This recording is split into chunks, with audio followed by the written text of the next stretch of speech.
బొమ్మే అదే భయపడింది ఇంజ వెనక మాత్రం వచ్చింది. భయపడుతుంది. వాసన చూస్తుంది, బొమ్మ కదా. ఏం పట్టణం వదలరు ఇంకేదైనా అంటే. మణికగాడు చూడు, ఇంక పట్టే సర్వస్వం వాడికి. ఇది కూడా పోతాను నేను, అది కూడా దాన్ని ఒక పట్టణం వదలరు.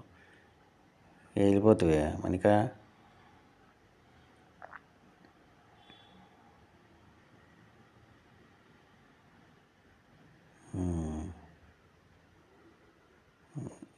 పట్ట మీదకి వస్తే వదలదు అది. చూస్తే మళ్ళీ గొడవ పడుతుంది నింజతో. ఏం పనిలే. తే ఆపండి గొడవ, పొద్దున్న గొడవలు. బొమ్మ తెచ్చిందా, ఆడుకోండి బొమ్మతో. అదిగో బాల్ తీసుకో. ఏయ్